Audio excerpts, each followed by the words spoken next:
Bismillah. Assalamualaikum warahmatullahi wabarakatuh. Alhamdulillah wassalatu wassalamu ala Rasulillah wa ba'du.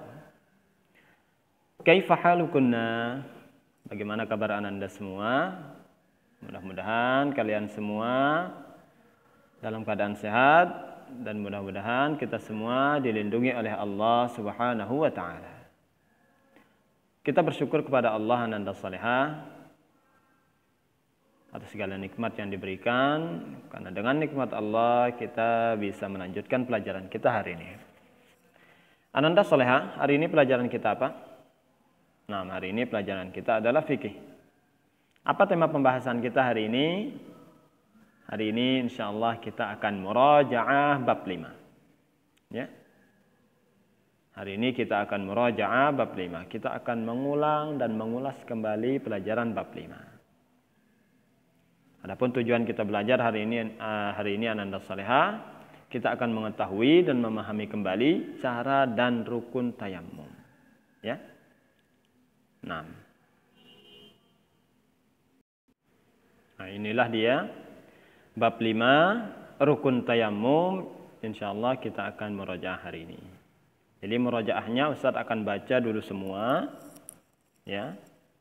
Baru Ustaz jelaskan insyaallah. Nah, kita mulai dari membahas kisah penuh hikmah. Silahkan didengarkan Ananda Salihah. Bagi Ananda yang memiliki buku, silahkan buka halaman 22. Ya, silahkan buka halaman 22 di buku kalian. Kita mulai. Kisah penuh hikmah judulnya, Nak, inilah sifat tayammum Nabi sallallahu alaihi wasallam. Sahabat Ammar radhiyallahu anhu pernah bercerita, Rasulullah sallallahu alaihi wasallam pernah mengutusku untuk suatu keperluan. Ketika itu saya sedang junub dan tidak mendapatkan air. Maka saya berguling-guling di tanah sebagaimana berguling-gulingnya seekor binatang. Lalu saya mendatangi Nabi sallallahu alaihi wasallam. Saya ceritakan kejadian itu kepada beliau, kemudian beliau berkata, sebenarnya cukup bagimu untuk menepukkan telapak tangan demikian. Kemudian beliau menepukkan kedua telapak tangannya ke tanah sekali tepukan, lalu beliau tiup, setelah itu beliau usapkan ke muka dan kedua telapak tangan beliau. Hadis riwayat Bukhari dan Muslim. Dari kisah penuh hikmah ini kita mengetahui cara tayamum Nabi Shallallahu Alaihi Wasallam. Nah, sekarang Ustadz akan praktikkan. Nah, jadi Ustadz akan perhatikan bagaimana cara Ustadz bertayamum.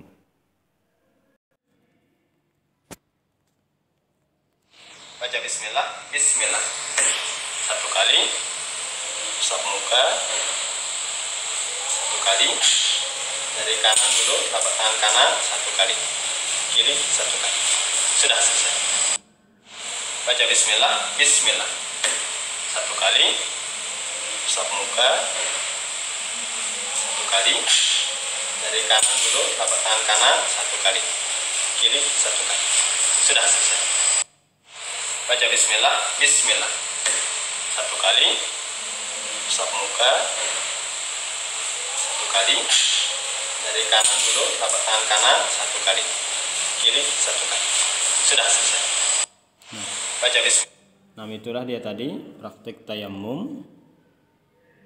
Ya.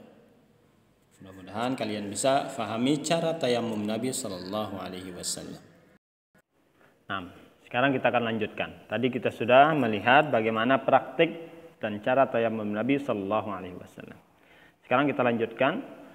Anak-anak kami yang dirahmati Allah Subhanahu wa taala, sebelum PTS kita telah belajar hikmah wudu, rukun wudu, pembatal wudu dan sebagian pembahasan tayammum. Nah, sekarang kita akan belajar rukun tayammum sesuai dengan cara tayammum Nabi Muhammad sallallahu alaihi wasallam. Bagaimana cara tayammum Nabi sallallahu alaihi wasallam? Berikut ini adalah tata cara Rasulullah bertayammum.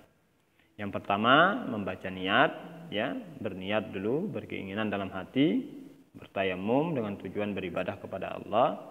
Kemudian yang kedua, kita membaca bismillah, ya. Membaca bismillah Kemudian cara yang ketiga, mengusap wajah 1 kali. Kemudian cara yang keempat, mengusap kedua telapak tangan 1 kali. Ya. Kemudian yang kelima caranya, semua itu kita lakukan berurutan atau tertib.